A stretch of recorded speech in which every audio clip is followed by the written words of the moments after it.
Assalamu alaikum and welcome to IQRA TV and Medicower. I'm your host for today, Rabina Mir, and today's subject is very much about all those aches and pains that we all have in our joints. So we're going to be talking about musculoskeletal problems, and in my hot seat and guest today is all the way from sunny Manchester, Dr. Susie Power.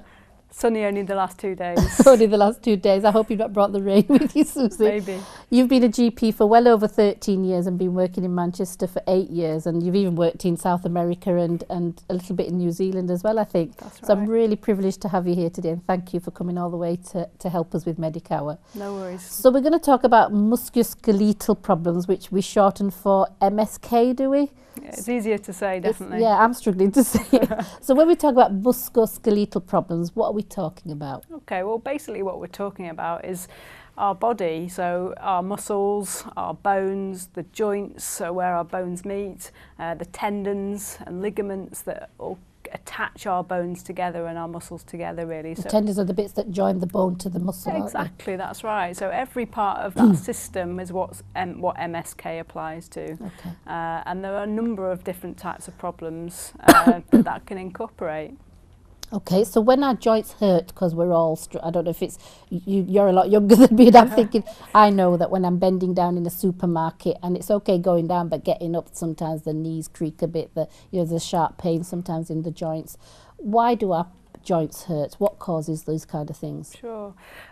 Well, there's lots and lots of problems that can cause our joints to ache and different parts of our body, so the muscles as well, or even the bones. I guess if we're talking about the aching of the joints is what you were talking about, that can happen when we get older. So as we age, every part of our body can become, I guess, creakier in some ways. You can't put oil in there. Well, I wish we could, because that would be a good fix, but we haven't invented ways to do that. Yeah. But it is the wear and tear that you're talking about. Yeah, so wear and tear is a type of a problem that can cause problems with the joint. So arthritis or osteoarthritis is one type of problem that can affect the joints, and that would be our knees or our hips, mainly the big joints in our bodies. Okay. And what causes the pain is that wear and tear process. Okay. So in our joints particularly, we have a lining of cartilage, essentially like the oil you were talking about before. Unfortunately, that cartilage wears down, so it thins. And as that happens, you get inflammation within the joint, and that's what starts to cause us pain. And inflammation is what we mean by swelling. That's right, yeah. So that's what we'd see in our body. We might see that our joint is swollen or that it feels a bit warm. That's inflammation causing those symptoms. Could you have pain for other reasons as well? Yeah, there are lots of different reasons that can cause pain. So if we're talking about in our muscles, for example, there are different conditions that can cause pain in the muscle groups, so in the bellies of our muscles, or in the big muscle groups. It's not just arthritis, that just affects our joints, but there are other conditions that affect our muscles. So for example, something called polymyalgia rheumatica, a nice Latin name, but it can affect the big joints, the big muscle groups in our shoulders and our thighs. That's a condition that can affect people as they get older. And the reason for that is that our body kind of turns on itself a little bit and causes inflammation in those muscles. It's called an autoimmune or an immune problem that basically attacks itself from inside.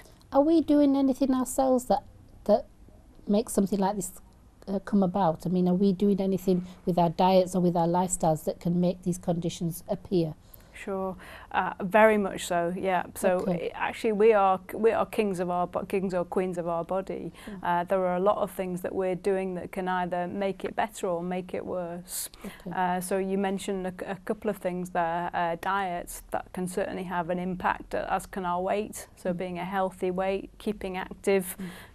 These are all things that we can do that can help prevent any problems coming in the future. Could they prevent them starting as well? Definitely, yeah. So yes, there's a wear and tear process that happens with age, but if we're keeping ourselves very active and fit, making sure we're doing exercises frequently, such as swimming or yoga or just stretching exercises, walking, all these types of exercises can help strengthen the muscles and therefore protect the bones. I think there's been something out in the news recently about, I know I've seen it on Facebook, where because of the positions we have for prayer, that actually we're helping our lower backs with pain and conditions, so we're strengthening our backs through some of the movements we use in our sort of prayers that we do 5 times a day. That's a really good point. So as part of your prayer process, and most people can manage to do it in an okay way, or it can be changed depending if they've got arthritis in certain joints. Some people have to sit and pray. That's right, but the stretching process itself helps the lower back. When you're bending over, you're reaching up, you're stretching all of those muscles out, and obviously it's a daily routine. So this is a really good habit to be into, because it does help the back and other joints as well. I mean, back pain is one of those things that people can have, and it's a large area. And I can think about when I'm stressed and I'm tired, I can get upper back pain under my shoulder blades, and it's sort of very much, I think it's more stress related and tension. Sure. But people have some serious back complaints that are not temporary, that can be really quite serious. How can we tell which are the pains that we really need to be looking after and taking more care about, or speaking to somebody more about earlier rather than leaving it? Sure. I mean, you're right to make the point. It's a common thing that we all have. So back pain, probably about 4 in 5 of us at some stage will have or suffer with back pain. Now that might be an acute thing, or it might become a more chronic thing, i.e. they're going to have pain for longer than 3 months.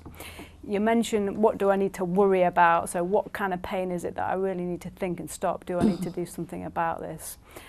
Well, I guess there are things that as doctors we look out for, and it's really important that patients know about these things too. So really important things to be aware of. Have you got any medical problems already? So have you ever had a diagnosis of something like cancer? If you then have a new onset of a back pain, that can be very worrying, and I definitely advise you to go and seek some help and support.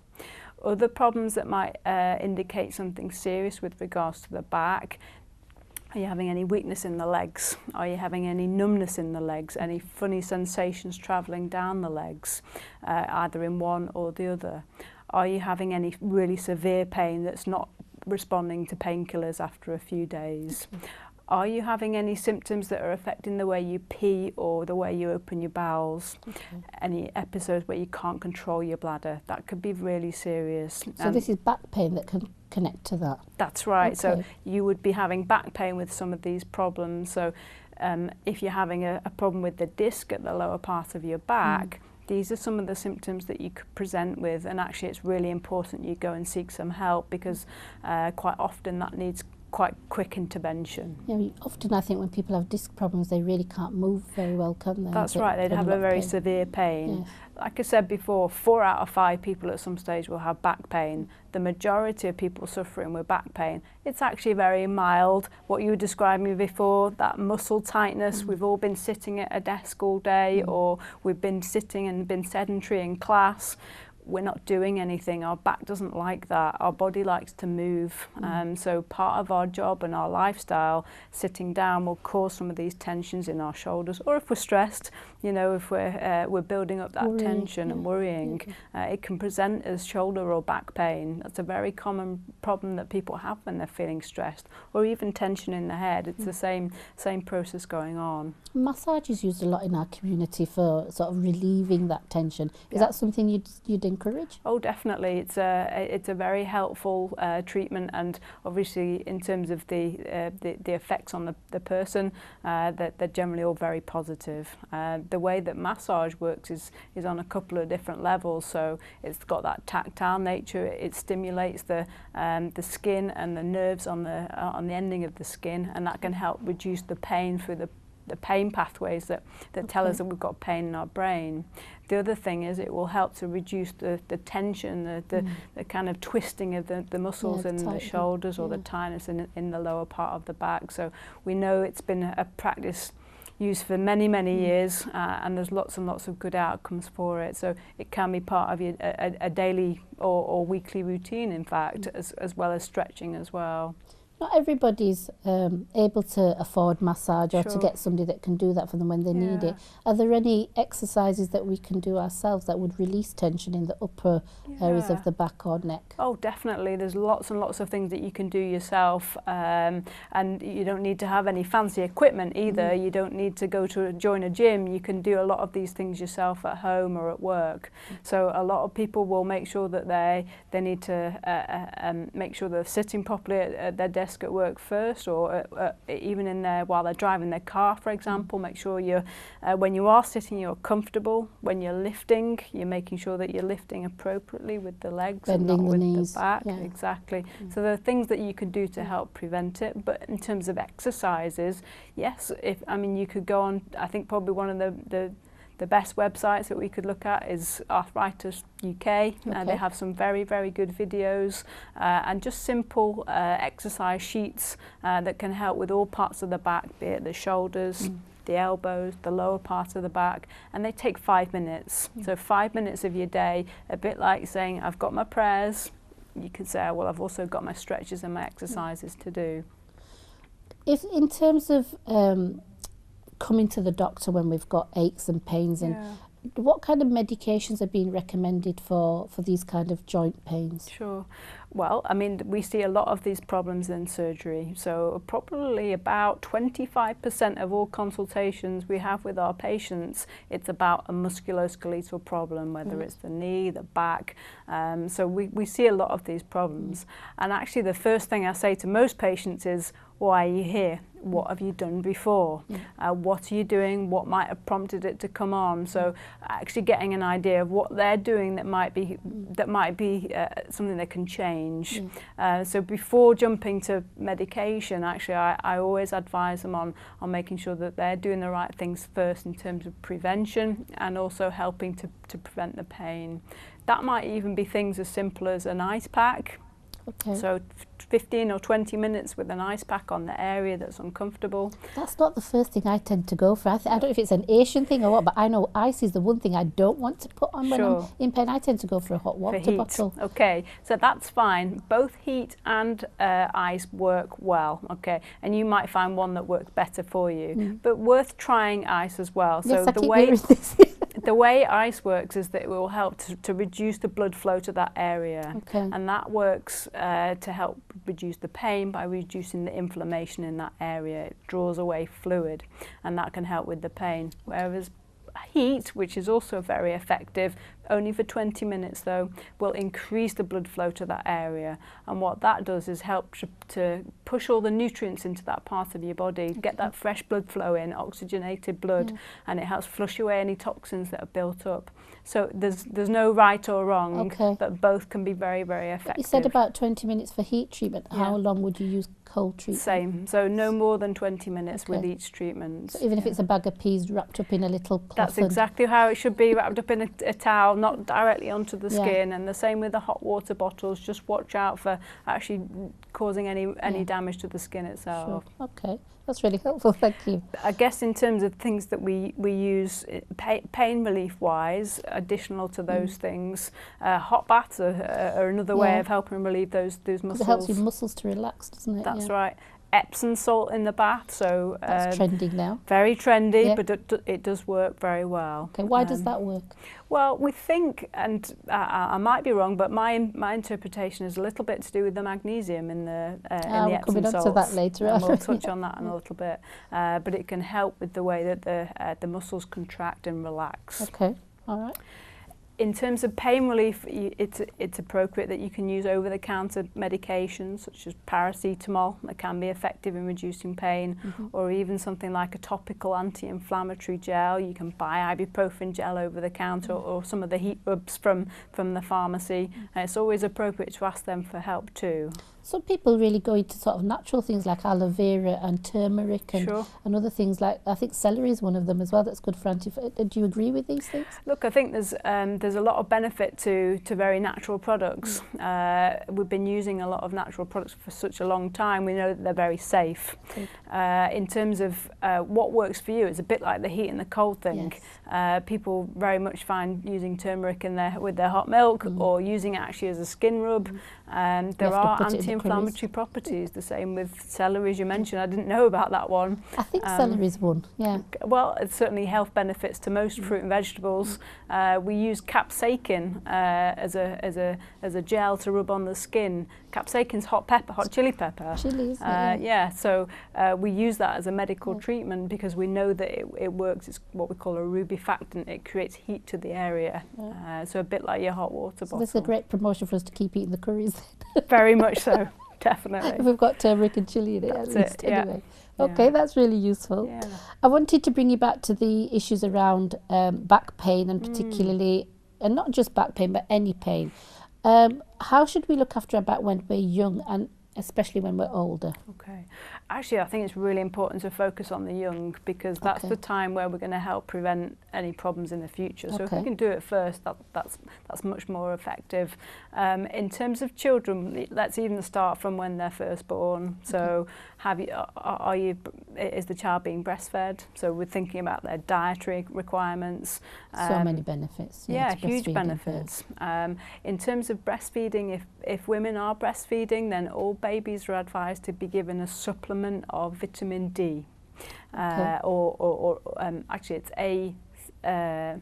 let me get that right, it's A, C and D. For breastfeeding babies from birth, from everyone from 6 months to 5 years, there is a Healthy Start campaign driven by the government and Public Health England to encourage that all children receive the right amount of vitamins to help improve their bone strength. I'm surprised to hear you talk about supplements from a newborn when they're being breastfed. Is that something that's recent, and why is that happening now? Because I don't recall that being something that I remember my children having. Sure. Well, a lot of it is to do with our diets and also the makeup of our society. So let's go to fortified milk. So any of the milk products, they're all fortified with extra calcium and vitamin D and vitamin A. So breastfeeding won't have the fortification, but it relies on mum's diet. Yes. And if mum isn't getting enough vitamin D herself, then actually it's really important that we need to supplement baby's health and also mum's health as well. So breastfeeding mums and babies who are being breastfed are encouraged right from birth. I know we're going to come on and talk about magnesium and vitamin D in a little bit, so I'll leave that there for now if that's okay. And what about when we get older? And you talk about young children as well. Yeah, we'll carry on with children. So nutrition's really important because children obviously are in the growing phase, and in terms of their bone health, most of that is determined by how healthy they are as children and adolescents. So diet is one part. Their weight is another, so making sure that they're a healthy weight so that they're not under or overweight. Underweight puts you at risk of other bone problems like osteoporosis, brittle bones, and overweight can increase the risk of conditions later in life like arthritis, as well as other conditions as well. It's integral that kids are getting enough exercise. Your bone strength is built up by doing exercise. So being active, running around, jumping, skipping, all the things that kids like to do, it helps to strengthen the bones. And most of that strengthening is done in those first 16 years of life. So if you've not had a good time then, in terms of your exercise or your diet, you're putting yourself at risk in the future. So we need to stop telling them to sit down and play. Really important. Kids should have at least 2 hours of exercise at school a week. Doesn't always happen, but they also need to supplement it with at least 15 minutes a day of high impact exercise, where they're running around and really being on their feet or even jumping. Do you think what they're doing in playgrounds at playtime is sufficient? I think it's variable. You know, it varies across the country. It depends on what the parents, what the schools, what their aims are. Are their aims to have kids who are going to have 10 A stars, or their aims to have a well-balanced, fit, healthy child? So I think how that do we depends. get that balance right? That's right, yeah. And I guess it's, as families, we have to take responsibility for that completely, because you're essentially all having the same diet and lifestyle. You want to get those habits in early. You asked about adults as well. What can adults do? Well, actually, it's the same type of thing. We're repeating ourselves a little bit in terms of what can they do. Well, adults are more at risk of developing musculoskeletal problems for lots of reasons. They're sat down more than kids, so they might be doing jobs that affect them. So if you have a very heavy kind of constructive job, you're doing a lot of heavy lifting, or you're sat down at a desk a lot. All those things can affect your body. So think about what you do for your job and how might that impact on you, and do you need to do something that counterbalances it? So I'm sat in a car working, driving for 2 hours every day. Do I then need to do at least half an hour of exercise before and afterwards? You balance up your day. Yeah, I guess it's about us having to reflect on what is normal for us in our routines, and recognising that actually this isn't going to contribute, or it is going to contribute to us keeping our body fit and supple. That's right. And you don't want to wait until you develop pain. Yes, and that's often when we it's are often when we it. realise and think back and think, oh yeah, that's probably because I was doing this last week or this last year. So it's important that we're aware of what we should be doing. I know you've touched on it already about knee pain, but how can we actually reduce knee pain more? You know, it's one of the things that certainly our elders often have problems with. Yeah. What kind of age can we start to see that creeping in? And what about people that have already got pains? You know, it's too late for them to start the regimes that we've had. And I know you're probably going to say to me it's not too late, but how do we support our members of the community who are already frailer, suffering? Of course. I think that's a really valid point. So I guess to do with knee pain, most of the problems that affect the knee are more likely to be osteoarthritis, the wear and tear type of arthritis, because these are the biggest load-bearing weights in our body. They take all the force. So if we're having excessive weight that goes through our body, then our knees are going to feel that. There are other conditions that affect our knees. So if we've done a lot of sport, if we've had any injuries, that can affect the knee and cause damage to the knee. So it depends on what the reason for it is. But in terms of things that you can do, and you mentioned those people who are perhaps not as able to do all the exercises, it's still really important to actually do exercises. Now that might be sat in a chair. So strengthening the muscles in their thighs, so physiotherapy can do that. There are often, depending on the area that you're working, community groups where they will do exercises for the elderly population, or they'll come into the home and offer physiotherapy, and that will be helping strengthen the muscles to take the stress off the knees, because that can help the pain. That's one of the easiest ways to help the pain. Obviously there's different types of aids that people can use, so whether it's a walking stick or even a wheelchair, if it comes down to keeping people as mobile as they want to be, it's really important that those people are able to do what they want, and that's aided by a wheelchair. That's okay. We've talked about knees and we've talked about sort of back.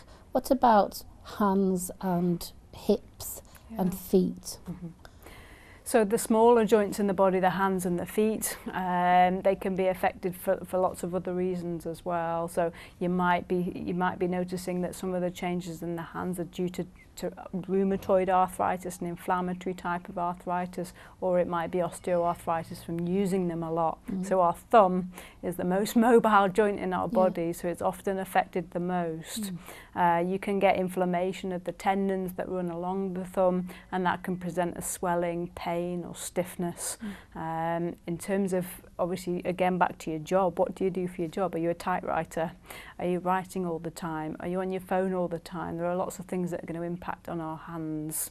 And you know, people that are at home and sort of just family, you know, like housewives, it doesn't mean that they can't have them. They're usually more active and mobile, aren't they? But that's right. I'm wondering if it's active in the way that we want them to be active, because you know, I certainly know with the women in our community, they're constantly chasing after children. They're the chauffeurs, they're the cooks, they're the cleaners as well. They're doing all those activities. They're doing a lot of repetitive actions as well. So all the cleaning and the cooking, you're often doing the same movements with the hands and the wrists, and that's often where people will come in saying, now I can't put my kids' cardigan on because I can't do the buttons, or I'm struggling to tie shoelaces, or I'm struggling to cut the onions. It will be things that are really impacting on their daily life.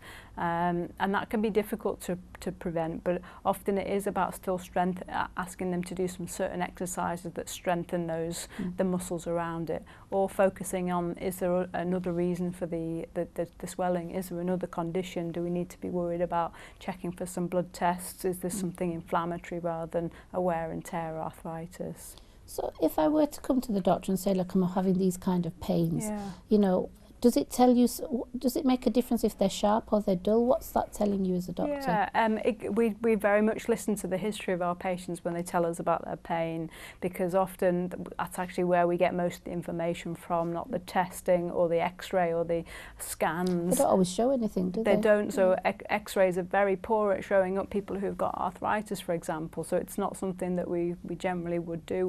We'll listen to the history, see how it's impacting on them, examine them. So yeah, pain can really be different in different conditions. So in the mornings, for example, you get a lot of stiffness in rheumatoid arthritis that doesn't wear off for quite some time. That can be a sign that it's rheumatoid arthritis rather than a different type of condition. I'm going to have to come back to the rest of that because I think there's still more we could perhaps say about it, but unfortunately we're coming up to the break. So inshallah, we're going to carry on the conversation. I hope you're finding it useful and getting lots of tips about how you can look after yourself if you're having pain in joints. And inshallah, we're going to see you after the break. Assalamu alaikum wa rahmatullahi wa barakatuh.